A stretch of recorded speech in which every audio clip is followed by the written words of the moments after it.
मी सावित्री बोलते. होय, मी सावित्री बोलते. सरकारी हुद्द्यावर खुर्चीत बसली असती का? आणि फुले सावित्री नसती तर मुलगी शिकली असती का? असं तुम्ही आजकालच्या पोरी अगदी ताला सुरात पिंगा घालत म्हणताना पाहून बरं वाटते ग. तुमचाच पुरुषाच्या बरोबरीनं खांद्याला खांदा लावून आभाचे पंख लिहून गरुडापरी उंच उंच भरारणं असो की कर्मट लोकांच्या काळ्या कुट्ट विषाक्त नजरेच्या सागरातून अलगत तरारणं असोत. खरं सांगू पोरीनो, आज तुम्ही जे जगताय, आज तुम्ही जे वागताय, आज तुम्ही इतके नटताय, सजताय, बागडताय, हेच तुमचं स्वातंत्र्य. ही या स्त्री जन्माला पुरुष प्रधान काळाच्या गुलामीतून मुक्त करणारी एक कहाणी सांगते. आणि नीट ध्यान धरून एका पोरींनो, मी सावित्री बोलते. होय, मी सावित्री बोलते. कोण सावित्री? स्त्री अन्यायाचा घटसर्पाचा घटपाश आवडण्याआधीच त्याच्या नडीचा घोट घेणारी मी सावित्री. पोरगी शिकली तर धर्म बुडतो, या कर्मट धर्माच्या बुडजावर पाय राहून तो कर्मट बरोच जमीन दोस्त करणारी मी सावित्री. पोरींना शिकवते म्हणून माझ्या अंगावर हात टाकण्याची भाषा करणाऱ्या, माझ्या अंगावर शेणाचे गोळे टाकून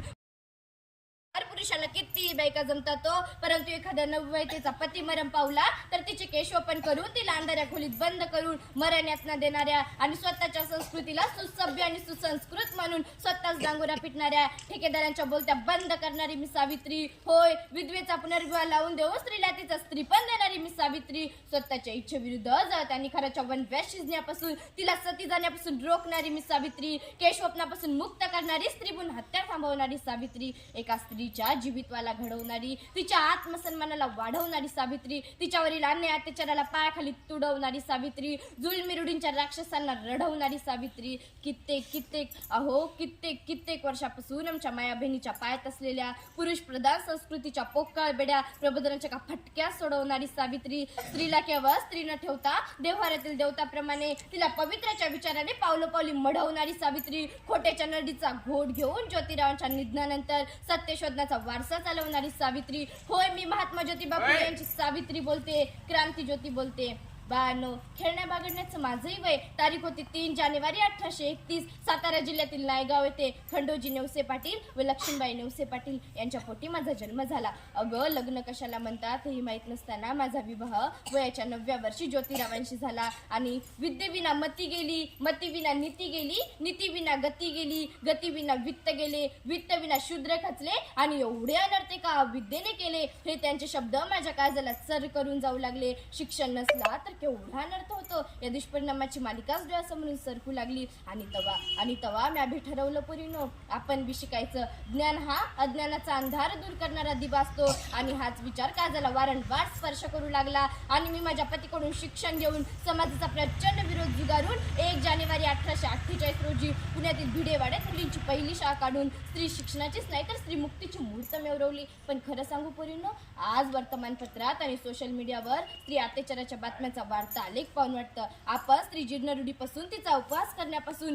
जीर्णरूढीच्या अज्ञान अंधकारापासून वाचवली, प्रसंगी ती मुक्तही केली. पण देव्हाऱ्यातील देवता म्हणणाऱ्या महाराष्ट्र सरकारला स्त्री रक्षणासाठी शक्ती कायदा करावा लागतो. अहो, एखादं मुक्त जनावर सोबतीला असतं पुरं असं मानून प्रवासाला निघणारी आणि सुरक्षित घरी पोहोचणारी स्त्री आज जित्या जगत्या 5-7 माणसाच्या मदतीने प्रवास करते आणि तिच्यावर आपलं सर्वस्व गमावून बसण्याची वेळ येते. अशा बातम्या ऐकून माझा जीव लय अस्वस्थ होते ग. बदलापूरच्या शाळेत 2 चिमुंड्यावर अक्षय शिंदे नावाच्या सैतानाच्या अत्याचारानं तर मला फार हे लावून टाकलं होतं. पण पोरीनो, तुम्ही या महाराष्ट्र मातीच्या, या भारत भूमीच्या वाघिण्यात जसं तुम्हाला दोन्ही हात जोडून नायकाचं स्वागत करता येतं, तसंच महिषासूरसारख्या दृष्टाला कसं बघायचं हे तुम्हालाच माहीत. पोरीनो, आजकाल तुमचं कर्तृत्व पाहून भरून येते ग. पॅरिस ऑलिम्पिक मध्ये मनु भाकरने मिळवलेलं पदक असो किंवा कुस्तीसारख्या ख्यास साक्षी मलिकने मिळवलेलं घवघवीत यश पाहून बरं वाटतंय. पोरीनो, तुम्हाला एवढंच सांगते, लोक तुम्हाला हसतील, चिडवतील, तुमचा उपहास करतील, तुमची चेष्टा टिंगल टवाळी करतील, पण तुम्ही याकडे साफ दुर्लक्ष करून आपल्या ध्येयावर प्रामाणिक प्रयत्न करा. आणि ध्यानात ठेवा पोरींनो, तुम्हाला रडवणारे आणि चिडवणारीच हारतुरे घेऊन सगळ्यात पुढे असतील. पोरींनो, 1897 मध्ये प्लेगानं मौघात केला. तेव्हापासून तुमच्या गावात यावं, तुमच्या घोळक्यात मिसावं आणि मोकळं व्हावं वाटलं होतं. पण पोरींनो, तुम्ही गोड आहात, उद्याच्या सावित्रीच. पोरींनो, स्वर्गात पण पृथ्वीवर घाण करून वशिला लावून काय डोंकावे यायले ते मला आणि ज्योतिबांना सत्य शोधन करण्यासाठी. मला आणि ज्योतिबांना या पाप्यांना नरका ढकलून द्यायचं काम करावं